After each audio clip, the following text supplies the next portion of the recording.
E aí, amigos e amigas do Futebol na Veia, tudo bem? Essa é a terceira edição do Centrão na Veia. Eu sou Daniela Freitas e vamos juntos ficar por dentro de todas as novidades do futebol do Centro-Oeste brasileiro. Mato Grosso do Sul, Goiás e Distrito Federal. E ainda contamos com o nosso convidado especial de sempre, o estado de Espírito Santo.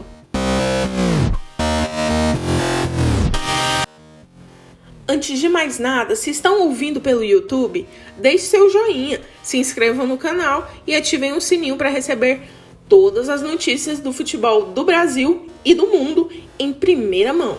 Se vocês estiverem ouvindo pelo Spotify, sigam a gente por aqui.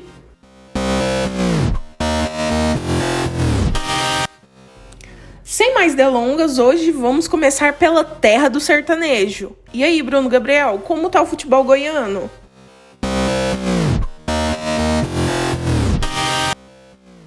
Começando com mais um boletim semanal da região do Pequi. O Goiás fecha o acordo de transferência com o Atlético Mineiro por Léo Senna. O Galo fecha a transferência em R$4 milhões por 80% do passe do jogador. Já o Esmeraldino diz que não pretende repor esse dinheiro com outro jogador, mas planeja usar o dinheiro para amenizar a crise nesta pandemia. Ainda falando do Alviverde, essa semana o Goiás teve 8 casos de Covid confirmados. Foram feitos 60 testes entre funcionários, atletas, a comissão técnica e diretoria. Estes mesmos colaboradores que deram positivo para a Covid não irão se reapresentar ao clube e ficarão isolados até novo teste. Lembrando que essa semana o Goiás iniciou as atividades administrativas, mas sem treino com jogadores. Essa semana, infelizmente, o futebol goiano perdeu um dos maiores ídolos da região. Fernandinho, ídolo do Vila Nova, morre vítima de câncer.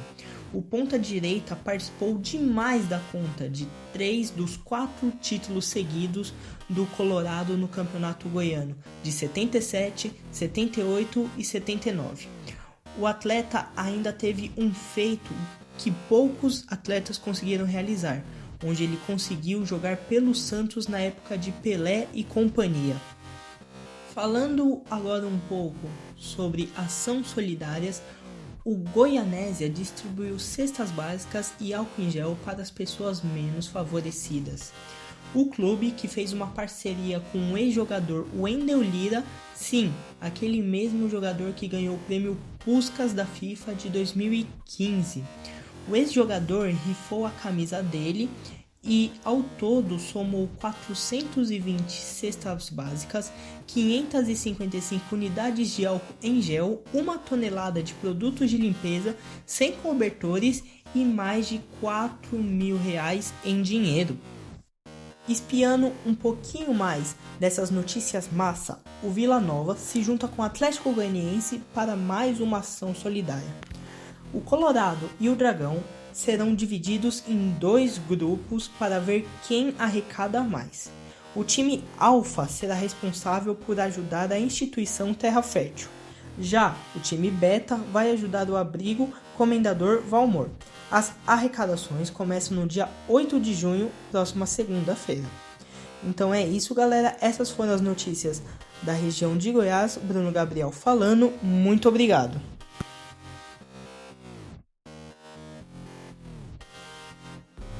Infelizmente, tivemos essa perda no futebol goiano. Por outro lado, é muito gratificante, é muito bom ver os clubes se reunindo, se mobilizando e organizando ações solidárias nesse período tão difícil, não só aqui no Brasil, mas no mundo todo. Parabéns ao Goianésia, Vila Nova e Atlético Goianiense.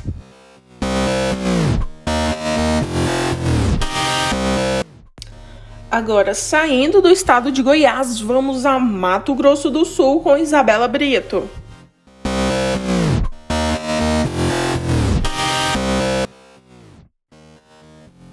O campograndense Jean Moreira, atual volante do Cruzeiro, testou positivo para a Covid-19. Por meio de nota, a assessoria de imprensa afirmou que as atividades dos demais jogadores foram mantidas na Toca da Raposa, uma vez que não houve contato direto de Jean com os outros atletas. O Clube Mineiro informou também que Jean segue o protocolo de segurança estabelecido pelo Departamento Médico do Cruzeiro e que não mantém nenhum contato com os demais membros da comissão técnica e elenco.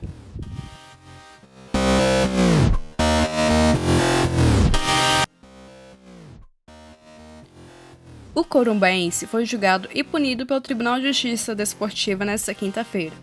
O Carijó foi penalizado inicialmente em 16 pontos antes da paralisação e após convocar irregularmente o lateral Vandinho.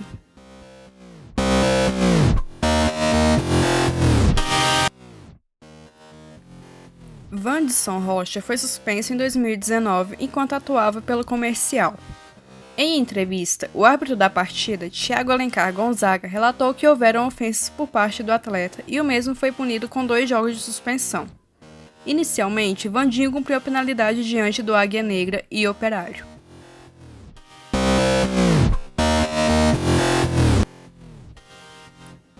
No entanto, o Carijó entrou com recurso e foram retirados somente 6 pontos. O lateral foi suspenso no ano passado e deveria estar fora dos gramados nesta temporada, mas isso não aconteceu e ele disputou 3 jogos.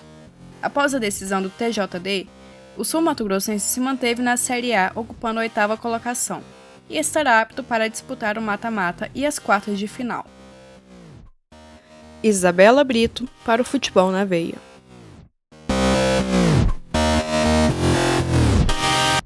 Recentemente, o zagueiro Léo, também do Cruzeiro, testou positivo para a Covid-19.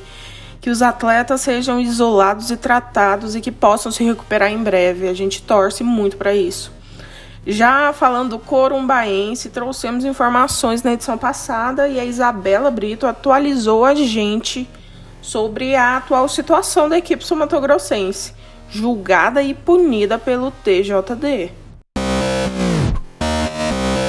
Falando em atualização e notícias quentes, quer ficar por dentro de tudo que rola no futebol do Brasil e do mundo? Acesse www.futebolnaveia.com.br. Prognósticos, colunas históricas e mercado da bola.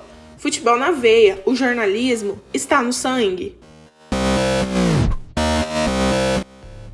Agora, seguindo diretamente do Distrito Federal, o boletim de lá é com Gabriel Spais.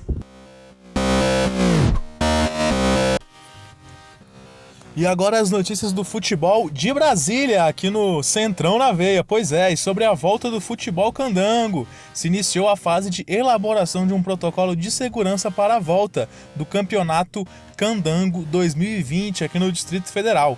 Paulo Lobo, que é membro da diretoria de comissão de médicos da Confederação Brasileira de Futebol, a CBF, será o encarregado, junto com uma equipe especializada, é claro, de criar um procedimento sanitário seguro para a volta do campeonato e de todas as equipes aí aos treinamentos e posteriormente aos jogos. Nesta próxima semana ocorre essa primeira reunião entre a comissão e os clubes que estão na fase final. Lembrando que os clubes que estão nessa fase do torneio são o Gama, líder aí da primeira fase e ainda restando apenas um jogo, o Brasiliense, o Real Brasília, o Formosa, o Taguatinga, o Capital, o Lusiânia e o Sobradinho.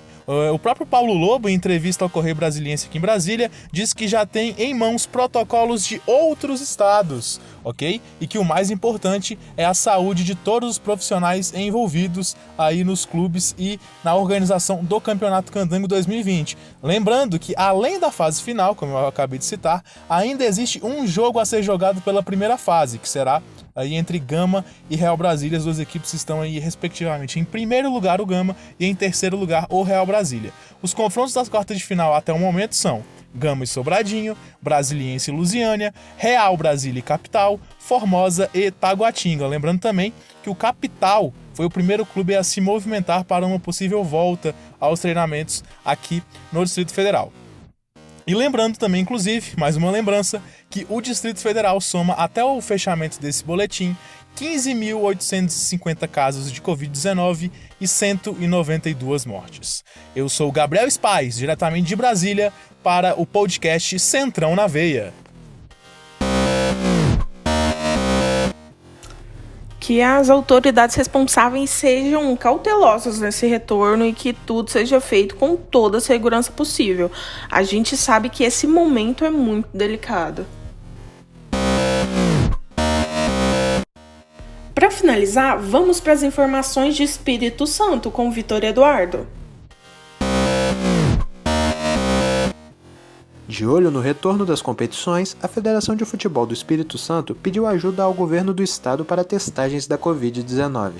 O presidente da entidade, Gustavo Vieira, teve uma reunião na última sexta-feira com o secretário estadual de Esporte e Lazer, Júnior Abreu, em que solicitou apoio para pôr em prática um protocolo de segurança com o intuito da bola voltar a rolar em solo capixaba.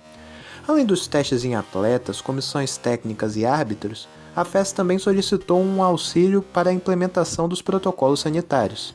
Segundo o secretário de Esporte e Lazer, os pedidos serão analisados e discutidos com os membros da Secretaria de Saúde e do comitê responsável pelas decisões ligadas ao coronavírus.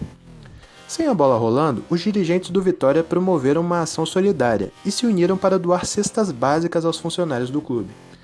As cestas contêm mantimentos para cerca de um mês, contendo itens como arroz, feijão, macarrão, farinha, molho de tomate e açúcar, por exemplo. O presidente do Conselho Deliberativo do Alvanil, Antônio Perovano, ressaltou que a ação não é do clube, mas sim das pessoas que resolveram se unir, dentre elas, alguns diretores do Vitória. De acordo com o dirigente, essa ação está sendo feita com uma gama de pessoas que necessitam. Esse mês foram distribuídas 1.000 cestas básicas e vai haver continuidade no mês que vem. Por fim, Perovano completou falando sobre o futebol e deixando claro que há cautela para a volta das competições. E destacou que o futebol e tudo pode esperar, mas a vida é só uma e não podemos perder. Há 3 anos, o técnico Zé Humberto entrava para a história do Atlético Itapemirim, conquistando os 2 primeiros títulos do clube. Com um grande trabalho frente ao Galo da Vila, o treinador naquele ano levantou o campeonato estadual de maneira invicta e também a Copa Espírito Santo, o que levou o time a se tornar o primeiro clube do estado a faturar as 2 competições na mesma temporada. No mesmo ano, ainda foi eleito técnico da seleção do estadual. Já no ano seguinte, o treinador deu continuidade ao trabalho em frente ao Alvinegro e disputou com o clube pela primeira vez as competições nacionais. O maior destaque foi a Copa Verde, em que chegou à decisão contra o Paysandu, mas acabou com o vice-campeonato. No entanto, para Zé Humberto, aquela campanha pode ser considerada um título. Após deixar o Atlético em 2018, o técnico passou por Corumbaense, depois retornou a Cachoeiro para treinar o Estrela do Norte, até por fim chegar ao Olímpia para a disputa da Série A3 do Paulistão. Eu sou o Vitor Eduardo e esses foram os destaques do Capixabão para o Centrão na Veia. Até a próxima!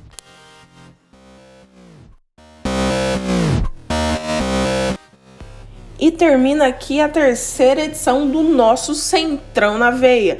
Eu sou Daniela Freitas e foi um prazer estar com vocês aqui. Se cuidem e até mais!